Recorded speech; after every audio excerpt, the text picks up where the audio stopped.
Hello दोस्तों, H channel में आपको खुशामदीद। और आज की वीडियो में गोविंदा, हंसी रक्स और रंगों का शहजादा। गोविंदा असल नाम गोविंद अरुण प्रकाश आहूजा 21 दिसंबर 1963 को मुंबई में एक फिल्मी घराने में पैदा हुए।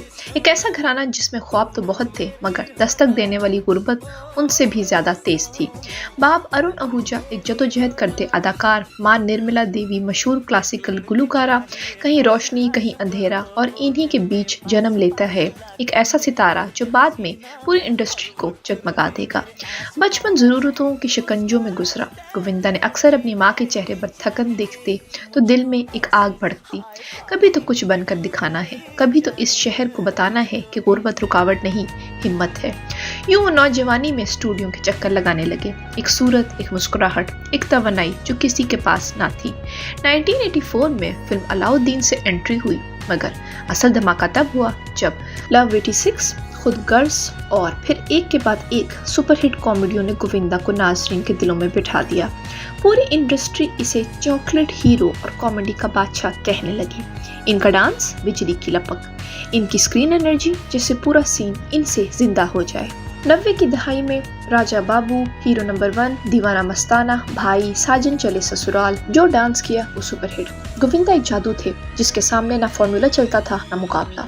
गोविंदा ने अपनी जिंदगी का हकीकी सुकून सैंड्रा मेंडिस यानी सुनीता आहूजा में पाया। शादी 1987 में हुई मगर कई साल तक खुफिया रखी। उस वक्त स्टाइलिशमेंट इस हकीकत को कबूल करने को तैयार न था कि इनका उभरता हुआ सितारा शादीशुदा है। इनकी एक बेटी है टीना आहूजा जो कि अदाकारा भी है। एक बेटा है विश्ववर्धन आहूजा।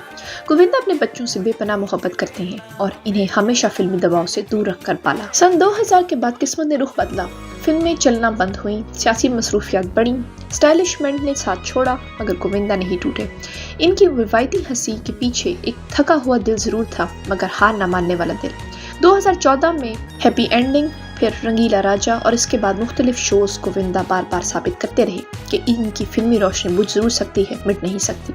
आज गोविंदा एंटरटेनमेंट की दुनिया में कॉमेडी, डांस और खालिस जानदार एनर्जी का दूसरा नाम है। इन्हें देखते ही जैसे 90 की दहाई की खुशबू लौट आती है। लोग इन्हें सिर्फ अदाकार नहीं, एक एहसास कहते हैं, एक ऐसा नॉस्टैल्जिया जो कभी पुराना नहीं होता। गोविंदा अरुण आहूजा 21 दिसंबर 1963 को मुंबई के नवाही इलाके विरार में पैदा होने वाला वो लड़का जो आगे चलकर पूरे हिंदुस्तानी सिनेमा की धड़कन बन गया।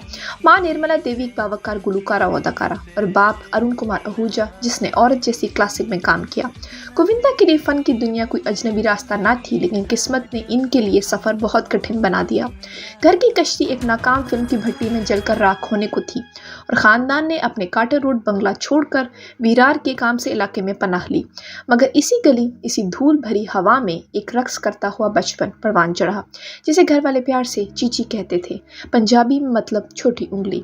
गोविंदा ने 1986 में जब लव 86 के साथ कदम रखा तो लोगों ने बस एक अच्छा डांसर और चहकता हीरो देखा, मगर किसी को ना मालूम था कि आने वाले सालों में यही लड़का हिंदी सिनेमा की हंसी का सुल्तान बनने वाला था। इल्जाम, हत्या, खून पसीने वाली एक्शन फिल्में और फिर अचानक 90 की दहाई में धमाका, शोला और शबनम और आंखें ने मंजर ही बदल दिया। गोविंदा सिर्फ हीरो नहीं थे, वो एक मुकम्मल तफरीह थे, एक चिंगारी, एक मुस्कुराहट का जादूगर। फिर आई वो लाइन जिसे आज भी लोग फिल्मी मजा का सोना समझते हैं, राजा बाबू, कुली नंबर 1, हीरो नंबर 1, दीवाना मस्ताना, दुल्हे राजा, बड़े मियाँ छोटे मियाँ, हसीना मान जाएगी।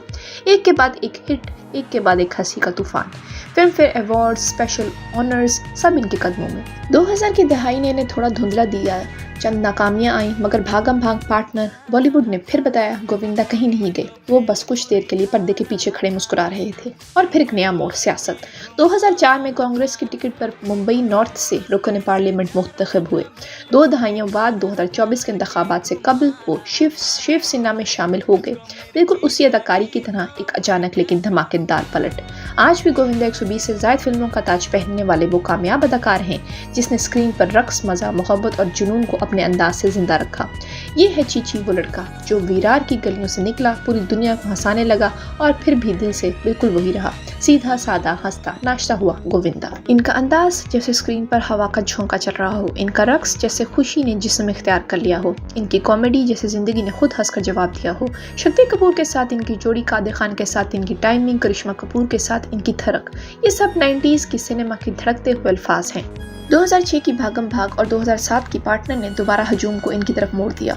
वही स्टेज, वही मुस्कुराहट, वही रफ्तार। तनकीद ने इनके कंधे पर हाथ रखा मगर स्क्रीन ने कहा अभी जान बाकी है। फिर भी आगे के सवालों और आगे की फिल्मों ने वो जादू न दिखाया और इस तरह 2022 के बाद वो पर्दे से गायब हो गए मगर लोगों के दिलों से नहीं। गोविंदा, तनाज़ात, दावे और जवाल। फिल्मिस्तान स्टूडियोज की एक दोपहर में अचानक वो लम्हा आया जिसने पूरी इंडस्ट्री को हिला दिया।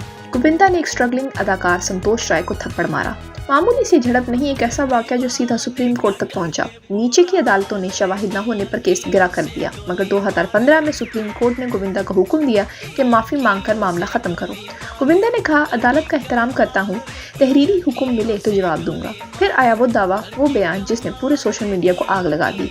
गोविंदा ने कहा कि एवाटार जैसी हॉलीवुड थियोहिकल फिल्म में सैम वर्थिंगटन का रोल इन्हें पहले ऑफर हुआ था। ये भी कहा कि फिल्म का टाइटल एवाटार इन्हीं ने सजेस्ट किया था और इन्होंने रोल इसलिए ठुकरा दिया कि मुझे नीला पेंट नहीं होना था। दुनिया हंस पड़ी। हॉलीवुड ने कभी ऐसी कोई बात तस्लीम नहीं की। पहलाज नहलानी ने कहा गोविंदा अपनी ही अधूरी हिंदी फिल्म एवाटार से गड़मड़ कर बैठे हैं। फिर इनके कैरियर का वो मनफी मोड़ आया, जवाल, जैसे फिल्मी दुनिया ने इनसे आंखें मोड़ ली हों। कहा गया कि वो बहुत ज्यादा तोहम परस्त हो गए थे। सेट पर देर से आने, अचानक गायब हो जाने, एक साथ दर्जनों फिल्में पकड़ लेना, बड़ी फिल्में छोड़ देना और साथ ही सियासत में कूद पड़ना, ये सब इनके लिए एक ऐसी दलदल साबित हुई जिसने इनका जादुई अरूज आहिस्ता आहिस्ता दबोच लिया। 1999 के BBC सर्वे ने एक हैरान कुन ऐलान किया कि गोविंदा को दुनिया के स्टेज और स्क्रीन के 10 अजीम तरीन फनकारों में 10वें मुकाम पर रखा गया। एक ऐसा एजाज जिसने साबित किया कि इनकी चमक सिर्फ भारत तक महदूद नहीं थी। इनकी झोली में 12 फिल्म फेयर नामजदगियां, 4 जी सिने अवार्ड्स और 2 अहम फिल्म फेयर एजाजात मौजूद हैं। गोविंदा और इनकी बीवी सुनीता आहूजा के दरमियान ताल्लुकात के बारे में खबरें हमेशा मीडिया की सुर्खियों में रहती हैं। कुछ रिपोर्ट्स में कहा गया कि तलाक की दरख्वास्त दायर हुई, इल्जामात थे जुल्म, बेवफाई और इख्तलाफात और कई अफवाहें गर्दिश करने लगी कि इनका रिश्ता खत्म होने वाला है मगर हकीकत इससे बहुत मुख्तलिफ नजर आती है।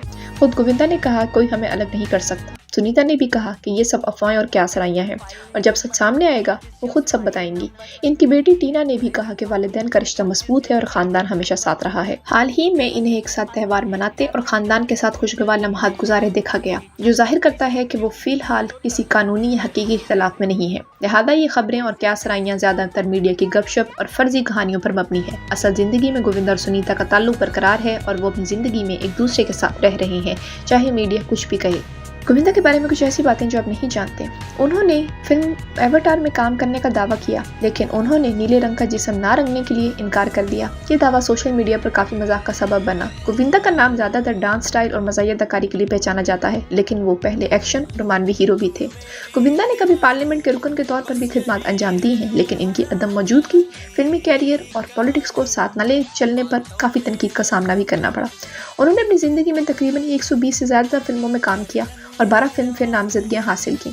गोविंदा का पहला फिल्मी मंसूबा तन बदन था लेकिन असल बॉक्स ऑफिस हिट इल्जाम और लव 86 से आया। वो अक्सर अपनी फिल्मों में ड्यूल रोल्स करने के लिए भी मशहूर थे, जैसे आंखें और बड़े मियाँ छोटे मियाँ में उन्होंने ड्यूल रोल्स अदा किए। ऐसी ही और इंटरेस्टिंग बायोग्राफीज देखने के लिए लाइक, शेयर, सब्सक्राइब करना हरगिज़ न भूलिए और बेल आइकन को भी दबाएं और देखते रहिए सिर्फ और सिर्फ HC चैनल।